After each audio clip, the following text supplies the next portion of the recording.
तो last class में बेटा हमने किया था electronic configuration of d block elements, जिसके अंदर हमने पढ़ा था कि सबसे पहले इलेक्ट्रॉन्स कौन से ऑर्बिटल में फिल होते हैं जिसका एनर्जी लेवल क्या होता है बेटा, सबसे कम होता है, क्योंकि जिसकी सबसे कम एनर्जी उसकी सबसे ज्यादा स्टेबिलिटी। तो ये आपका एक ऑर्डर था जिसे हम ऑफ बो प्रिंसिपल के नाम से भी जानते हैं। तो एक तो मैंने आपको एच डब्ल्यू दिया था, क्या दिया था होमवर्क लास्ट क्लास में? एक तो ये होमवर्क दिया था आपको, find a short trick to learn 6D elements, तो ये आपने किया होगा। चलो इसको अटेम्प्ट करना, नहीं करके आए तो, क्योंकि जो प्रीवियस लेक्चर्स में होमवर्क मिलते हैं उनको जब तक आप अटेम्प्ट नहीं करोगे तब तक आप आगे लेक्चर्स करते जाओगे, लेकिन जो शॉर्ट नोटिसेस है उसके अंदर जो शॉर्ट चीजें कंसीडर करने की होती हैं वो आप कंसीडर नहीं कर पा रहे हो। तो होमवर्क करने की आदत डालो, ये जो आगे और भी ज्यादा बेसिक्स जो है आपके क्लियर होंगे। तो ये देखो यहाँ पे आपको इलेक्ट्रॉनिक कॉन्फ़िगरेशन करवाया था और मैंने आपको एक और होमवर्क दिया था कि इनके आपको क्या लिख के आने हैं, इलेक्ट्रॉनिक कॉन्फ़िगरेशंस लिख के आने हैं। तो जैसा कि हमने पढ़ा था, यहाँ पे दो आपके ड्रॉबैक्स है वो मैं क्लियर करवा दूंगा। तो जैसे स्कैंडियम टाइटेनियम, उसके बाद क्या आता है? वेनेडियम आता है। वेनेडियम आता है तो इसका कितना हो जाएगा? 4s2 3d3, क्योंकि इसका एटॉमिक नंबर कितना है? 23 है। उसके बाद हमारे पास यहाँ पे क्या आ जाएगा? 3d4 आ जाएगा। यहाँ पे क्या आ जाएगा? 3d5। यहाँ पे कितना आ जाएगा? 3d6। यहाँ पे 3d7, 3d8, 3d9, 3d10। अब यहाँ पे जो है दो कॉन्सेप्ट्स और आते हैं जो आपके एटॉमिक स्ट्रक्चर में आते हैं क्लास 11th में। अगर आपने नहीं पढ़ रखे हैं तो यहाँ पे अच्छे से समझ लीजिएगा। एक तो आता है कॉपर और एक आता है बेटा क्रोमियम। ये काफी ज्यादा इंपॉर्टेंट है। इनका electronic configuration 3d9 and 3d4 नहीं होता है। क्या होता है सर फिर? तो कर लेते हैं इसको। कॉपर है, कॉपर में हमारे पास सबसे पहले जो है इसका इलेक्ट्रॉनिक कॉन्फ़िगरेशन लिखते हैं 1s2, 2s2, 2p6, 3s2, 3p6, and the last one is 4s2 and 3d। Copper ले रहे हैं हम तो कॉपर में 9 आएगा। तो लास्ट शेल हमारे पास क्या है? एक तो 4s है और एक हमारे पास क्या है? D orbital. डी में कितने ऑर्बिटल होते हैं बता सकता है कोई? 5 ऑर्बिटल्स होते हैं। और इलेक्ट्रॉन्स कितने होते हैं बेटा? 10 इलेक्ट्रॉन्स होते हैं। तो इसके अंदर हम इलेक्ट्रॉन्स की फिलिंग करना स्टार्ट कर देते हैं। यहाँ पे 4s में 2 है तो एक इलेक्ट्रॉन। अच्छा यहाँ पे डी में कितने हैं? 9 है। 1 2 3 4 5 6 7 8 और 9। क्लियर है? तो इसके अंदर कॉन्सेप्ट क्या होता है? कॉन्सेप्ट आपका ये होता है कि हाफ फिल्ड, क्या तो हाफ फिल्ड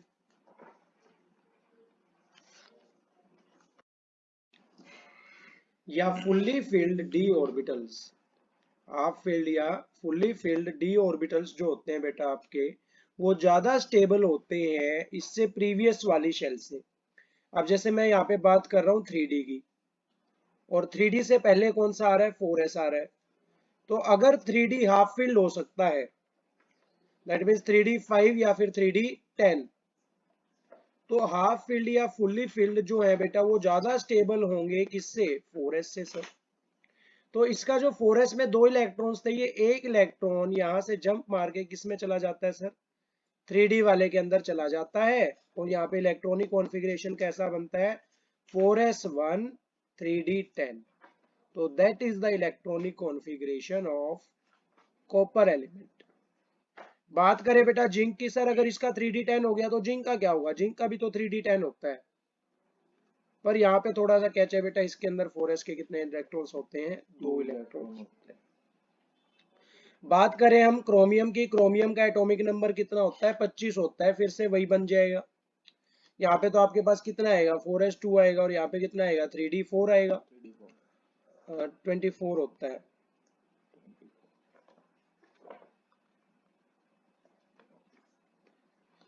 तो फिर से हमारे पास एच शेल आ गई। एच शेल के अंदर कितने इलेक्ट्रॉन्स बेटा? 2 इलेक्ट्रॉन्स। 3d4 के अंदर आपके पास यहाँ पे डी ऑर्बिटल बनेगा। डी में 5 ऑर्बिटल्स होते हैं। तो 1 2 3 4। अब हमें पता है कि हाफ फिल्ड डी ऑर्बिटल क्या होता है, ज्यादा स्टेबल होता है उसके प्रीवियस शेल से, तो एक इलेक्ट्रॉन कूद के इस वाले में आ जाएगा और इसका इलेक्ट्रॉनिक कॉन्फ़िगरेशन कितना बन जाएगा, 4s1 3d5। तो that is the electronic configuration of chromium. बात करें बेटा मैंगनीज की, मैंगनीज का कितना होगा फिर, मैंगनीज का कितना होता है 25 होता है, तो इसका भी क्या होगा 3d5 होगा। और क्वेश्चन इज दैट यहाँ पे हमारे पास क्या आ जाएगा 4s2। क्लियर। नेक्स्ट आता है हमारे पास इलेक्ट्रॉनिक कॉन्फ़िगरेशन जो होता है वो जनरली क्या होता है बेटा, डी ब्लॉक एलिमेंट्स का n-1 d to the power 1 to 10 ns12। ये आपको समझ नहीं आया होगा, मैं आपको समझा देता हूँ, ध्यान से देखो। मान लो n की वैल्यू कितनी है 4 है, कितनी है 4, तो 4s हो गया। अब 4s के साथ हमने अभी अभी देखा है क्या आ रहा है 3d आ रहा है, 3d आ रहा है मतलब यहाँ पे 4 में से एक को सब्ट्रैक्ट कर रहे हैं, तो n-1 का मतलब क्या है 4-1, तो यहाँ पे 3, और 3 के बाद क्या आ रहा है d आ रहा है। s में कहाँ से कहाँ तक इलेक्ट्रॉन जाते हैं, क्या तो एक होगा या फिर दो होंगे, क्योंकि दो इलेक्ट्रॉन्स होते हैं। और d में कहाँ से कहाँ जाएंगे बेटा 1 से लेके 10 तक। ठीक है। अब इसके अंदर हम क्या करेंगे, मान लो 4s की जगह 5s आ गया, कितना आ गया 5s, तो 5s के बाद कौन सी सीरीज आएगी बेटा, 5s के बाद कौन सी आएगी, 5 यहाँ पे n की वैल्यू होगी, तो d के सामने क्या आएगा n-1 आएगा, तो 5-1 कितना हो गया 4 हो गया, तो यहाँ पे कौन सी सीरीज आएगी 4d। ठीक है। s में कहाँ से कहाँ इलेक्ट्रॉन्स 1 से 2, और d में कहाँ से कहाँ 1 से 10। ठीक है, कुछ भी हो सकता है। They have two incomplete outer shells, तो d ऑर्बिटल्स के अंदर दो इनकम्प्लीट आउटर शेल्स होती है, एक तो कौन सी होती है s वाली होती है और एक d वाली होती है। s वाली में हमारे पास ns आता है और d वाली में n-1d आता है। इलेक्ट्रॉन्स कहाँ से कहाँ फिल होंगे, एक से दो, दो ही हो सकते हैं मैक्सिमम, और यहाँ पे 1 से 10, मिनिमम 1 और maximum 10। Where n-1 is equal to inner d orbitals, n-1 क्या है आपके इनर d ऑर्बिटल्स है, जहाँ पे इलेक्ट्रॉन्स कहाँ से कहाँ जाएंगे 1 से 10 जाएंगे। और ns क्या है आउटर मोस्ट ऑर्बिटल है, जिसके अंदर एक या मैक्सिमम दो इलेक्ट्रॉन ही आ सकते हैं। तो ये बेटा आपका इलेक्ट्रॉनिक कॉन्फ़िगरेशन यहाँ पे फिनिश होता है।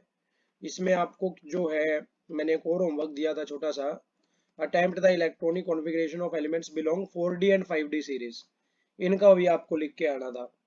तो इनका कैसे लिखेंगे सर, इनका तो नहीं बताया आपने। तो ये देखो यहाँ पे ये जो सीरीज आ रही है, ये कौन सी सीरीज आ रही है 3d।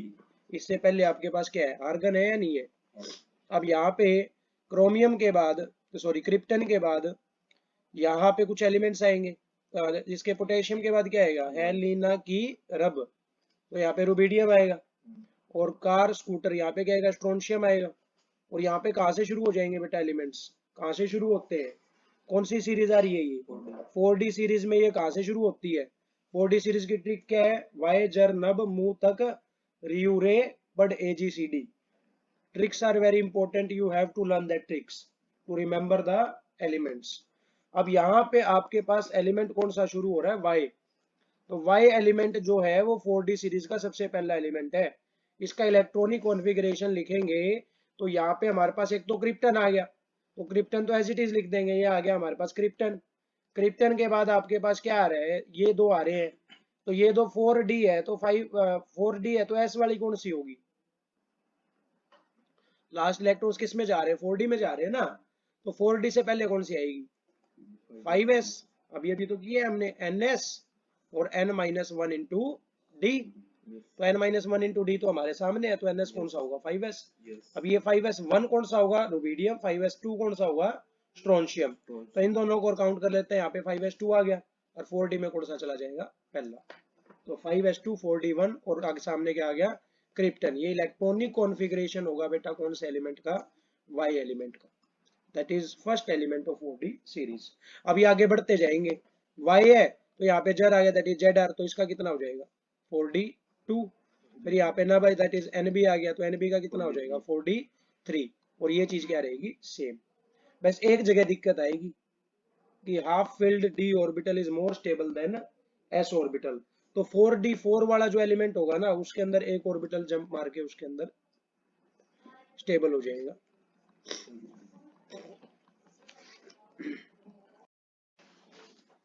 तो बेटा यहाँ पे छोटा सा डाउट आया हमारे पास 3p6 के बाद 4s2 आ रहा है, 3p6 और इसके बाद क्या आएगा 4s2 आएगा।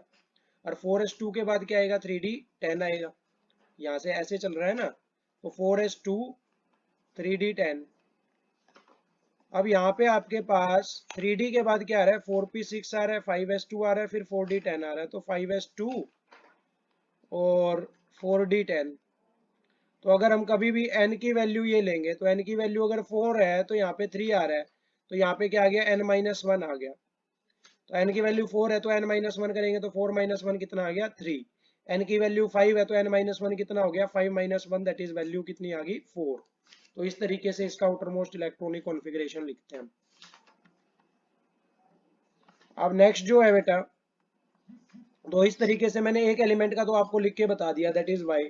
वाई एलिमेंट का आपके पास कितना आ रहा है, कितना आ रहा है इलेक्ट्रॉनिक कॉन्फ़िगरेशन वाई एलिमेंट का। एक तो क्रिप्टन था, क्रिप्टन के बाद क्या था बेटा, 5s2 और 4d1। तो यहाँ पे आपने देखा होगा 10 एलिमेंट्स हैं टोटल, तो इन 10 एलिमेंट्स का आपको इलेक्ट्रॉनिक कॉन्फ़िगरेशन लिख के आना है। सेम जो है बेटा आपको करना है नेक्स्ट 5d सीरीज वाले एलिमेंट्स के लिए। तो 5d सीरीज वाले एलिमेंट्स के फर्स्ट एलिमेंट का नाम बताओ।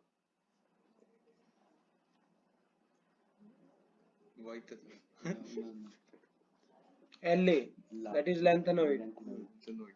तो इसमें हमारे पास 5s2 था, उसके अंदर यहाँ पे कितना हो जाएगा, 5s2 से बढ़ के 6s2, और क्या आएगा साथ में, 5d। क्यों आया, क्योंकि लास्ट कौन सी सीरीज पढ़ रहे हैं हम, 5d सीरीज पढ़ रहे हैं। तो यहाँ पे 1 आएगा या 2 आएगा, 1 आएगा। उसके बाद हमारा नेक्स्ट स्टार्ट हो जाएगा, यहाँ पे HF आएगा। HF आएगा तो यहाँ पे हमारे पास कितना हो जाएगा, 6s2 और 5d2। इसी तरीके से 10 एलिमेंट्स को आपको यहाँ पे लिख के आना है। तो that is your homework. Next है हमारे पास, ये देखो, ये इलेक्ट्रॉनिक कॉन्फ़िगरेशन यहाँ पे दे रखा है 3D सीरीज वाले एलिमेंट्स का, स्कैंडियम। तो ये यहाँ तक तो क्या हो गया आपका, आर्गन हो गया। क्या हो गया, आर्गन। तो ये आपको बार बार लिखने की जरूरत नहीं है, इन सारों की जगह आप क्या लिख सकते हो, आर्गन लिख सकते हो 3p6 से पहले वालों के लिए। और 3d1 4s2 3d2 4s2 3d3 4s2 3d। अब यहाँ पे आपके पास क्या आ रहा है, 3d5 4s1, क्योंकि एक इलेक्ट्रॉन कूद के किसमें चला गया, डी के अंदर चला गया। फिर 3d5 4s2 3d6 4s2 3d7 4s2 3d8 4s2, और यहाँ पे क्या आ गया, 3d10, क्योंकि एक इलेक्ट्रॉन कूद के इस डी शेल में आ गया। और फिर 3d10 4s2। तो इस तरीके से आपको सभी के इलेक्ट्रॉनिक कॉन्फ़िगरेशन लिखने हैं। हाँ, आप इसको, ये बिल्कुल सही बात है कि इसको ऐसे नहीं लिखते क्या सर 4s3d। आप इसको ऐसे भी लिख सकते हो और आप इसको ऐसे भी लिख सकते हो, दोनों में से कोई गलत नहीं है। जनरली हम क्या लिखते हैं, 4s3d लिखते हैं, क्योंकि इसकी एनर्जी क्या होती है, इससे ज्यादा होती है। सॉरी, हाँ, इसकी एनर्जी इससे ज्यादा होती है, तो स्टेबिलिटी क्या होती है, कम होती है।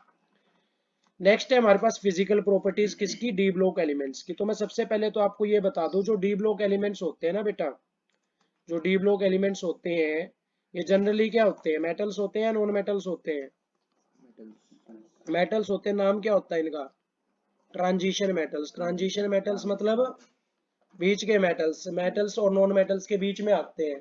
और कौन से होते हैं, मेटल्स होते हैं। तो मेटल्स वाली प्रॉपर्टीज को शो करेंगे या नहीं करेंगे, करेंगे, बिल्कुल करेंगे मेटल्स वाली प्रॉपर्टीज को शो। सबसे पहली प्रॉपर्टी क्या है आपके पास, कि ट्रांजिशन मेटल्स क्या होते हैं, हार्ड और टफ होते हैं। हार्ड और टफ होते हैं मेटल्स जनरली, बिल्कुल सही बात है सर।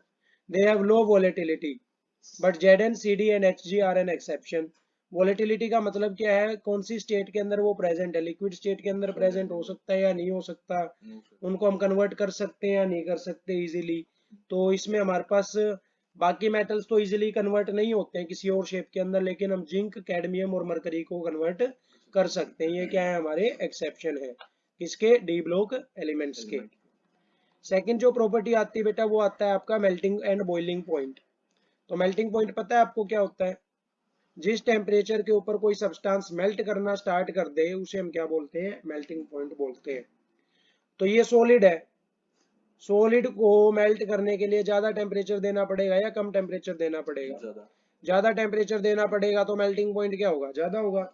और बॉईल करने के लिए भी क्या करना पड़ेगा, ज्यादा टेम्परेचर देना पड़ेगा। तो मेल्टिंग पॉइंट और बॉइलिंग पॉइंट इनका क्या होता है, हाई होता है। They have high melting and boiling point due to greater quantity of electrons. क्यों, क्योंकि इनके अंदर इलेक्ट्रॉन्स की संख्या क्या होती है बेटा, बहुत ज्यादा होती है। फ्रॉम n-1d, किसके अंदर, डी के अंदर कितने इलेक्ट्रॉन्स होते हैं? 1 से 10 इलेक्ट्रॉन आ रहे हैं, मतलब इलेक्ट्रॉन क्या है, बहुत ज्यादा है। Along with the NS electrons, और साथ में क्या आ जाते हैं, एनएस वाले इलेक्ट्रॉन्स भी आ जाते हैं कि एक आपके पास n-1 इंटू डी तो आ ही रहा है, और साथ में क्या आ गया, एनएस भी आ गया। तो 10 और 2 12 इलेक्ट्रॉन हो गए, तो बहुत ज्यादा हो जाते हैं ये इलेक्ट्रॉन्स। ग्राफ यहाँ पे एनसीईआरटी में दे रखा है बेटा आपके, बहुत इंपॉर्टेंट ग्राफ है। मेल्टिंग पॉइंट कितने पावर में है, 1000 केल्विन, 1000 केल्विन के अंदर है ये, और ये आपका एटॉमिक नंबर दे रखा है। तो यहाँ पे टाइटेनियम का ज़्यादा होता है, फिर वेनेडियम का ज़्यादा होता है, फिर क्रोमियम का, फिर नीचे आ जाता है मैंगनीज का। मैंगनीज से ज़्यादा किसका होता है, आयरन का, फिर कोबाल्ट का, फिर प्लेटिनम तो ऊपर वाले में आएगा, जो ऊपर वाला ग्राफ है यहाँ पे क्या आएगा, निकल, निकल के बाद कॉपर, और कॉपर के बाद लास्ट में कौन सा आएगा बेटा, जिंक, क्योंकि उनकी शेप को हम कन्वर्ट कर सकते हैं, तो उनका मेल्टिंग पॉइंट क्या होता है, बहुत कम होता है। ठीक है, इसी तरीके से आपकी ये वाई जर्नब वाली स्टार्ट हो गई, दैट इज 4D सीरीज, और यहाँ पे आपके पास कौन सी आ गई, 5D सीरीज।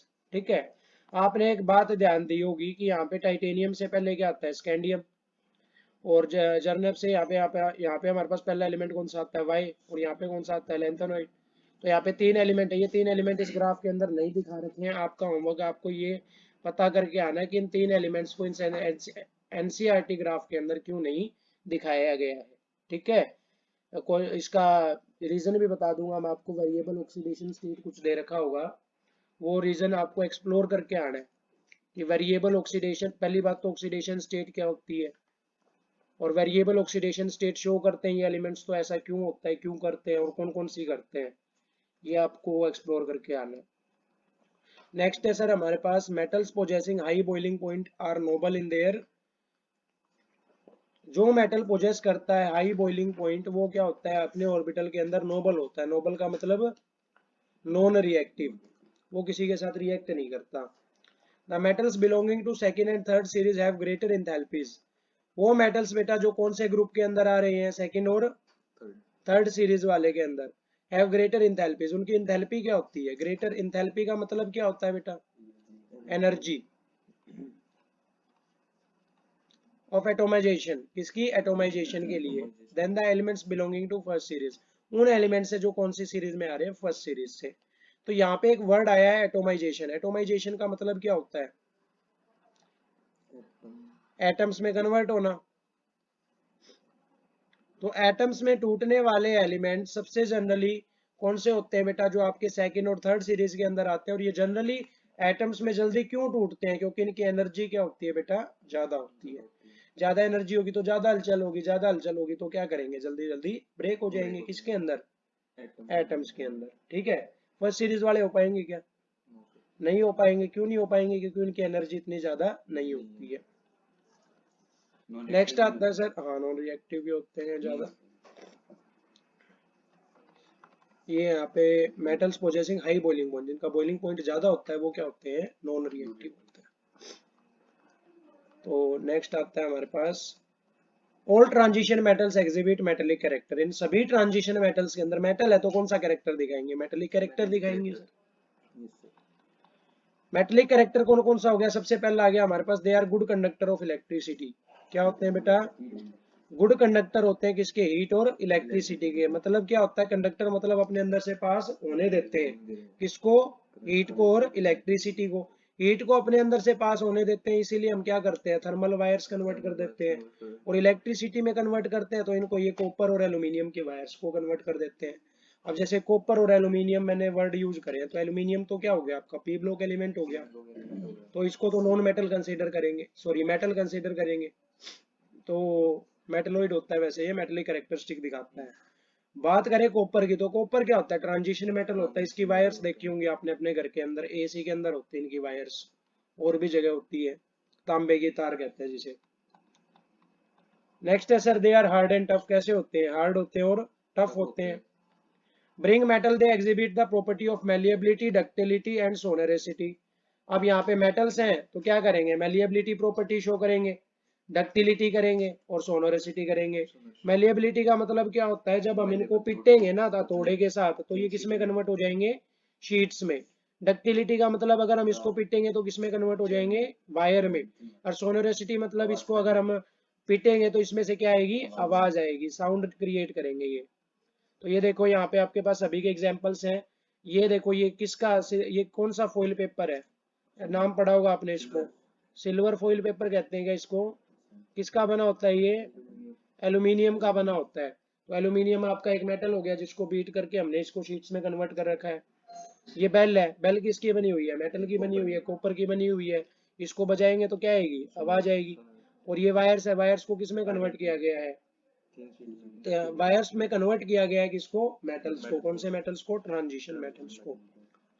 तो ये एग्जांपल्स हैं। दे फॉर्म अलॉयज, अलॉयज क्या होता है बेटा, मिक्सचर ऑफ मेटल्स। दो मेटल्स को हम कंबाइन करते हैं तो वो क्या बनाते हैं, अलॉयज बनाते हैं। तो हम ट्रांजिशन एलिमेंट्स को आपस में कंबाइन कर सकते हैं या नहीं, कर सकते हैं sir. They are found to exist in face centred cubic structure, ये बहुत ज्यादा इंपॉर्टेंट है बेटा। तो they are found to exist in face centred cubic structure. तो ये आपने ना सॉलिड स्टेट नाम के चैप्टर में पढ़ा होगा। एक तो एफसीसी और एक क्या होता है, हेक्सागोनल क्लोज पैक स्ट्रक्चर, और एक क्या होता है बेटा, एचसीपी, और एक क्या होता है, बॉडी सेंटर्ड क्यूबिक स्ट्रक्चर, जिसे हम क्या बोलते हैं, बीसीसी। तो तीन स्ट्रक्चर्स के अंदर क्या होते हैं, ये एग्जिस्ट करते हैं। तो फेस सेंटर्ड आपको पता है क्या क्या होता है, जिसके अंदर जैसे आप ये क्यूब बनाओगे, तो क्यूब बनाओगे तो कितने फेसेस होते हैं क्यूब के अंदर, 6 फेसेस होते हैं। ये हमारा क्यूब बन गया, इसमें फेस क्रिएट कर लेते हैं हम। ये वाला फेस ले रहा हूँ मैं, ठीक है। तो ये वाला फेस ले रहा हूँ। अगर बॉडी फेस के ऊपर आपका सेंट्रल एलिमेंट रखा हुआ है और सारी कॉन्फ़िगरेशन हो रही है, तो उसे हम क्या बोलते हैं, फेस सेंटर्ड क्यूबिक स्ट्रक्चर बोलते हैं। बिल्कुल बीच में रखा हुआ है तो बॉडी सेंटर्ड स्ट्रक्चर बोलते हैं। तो ये सब आप सॉलिड स्टेट में पढ़ चुके हो। ये जो क्रिस्टल लैटिस होती है, इन क्रिस्टल लैटिस के अंदर क्या करते हैं, ये फाउंड होते हैं। The transition elements exhibit covalent as well as metallic bonding. तो अब ध्यान से देखो, मेटल तो कौन सी बॉन्डिंग दिखाता है, आयनिक दिखाता है, और जिसे हम मेटलिक बॉन्डिंग भी कहते हैं। और नॉन मेटल्स कौन सी दिखाते हैं, शेयरिंग ऑफ इलेक्ट्रॉन्स दिखाते हैं, दैट इज कोवलेंट। तो ये तो ना तो मेटल हो रहे हैं ना नॉन मेटल हो रहे हैं, बीच में आ रहे हैं। बीच में आ रहे हैं तो ये मेटलिक बॉन्डिंग भी दिखाएंगे और कोवलेंट बॉन्डिंग भी दिखाएंगे, ठीक है। तो सबसे पहला हमने क्या पढ़ा बेटा, सबसे पहली प्रॉपर्टी हमने क्या पढ़ी, आप बता सकते हो,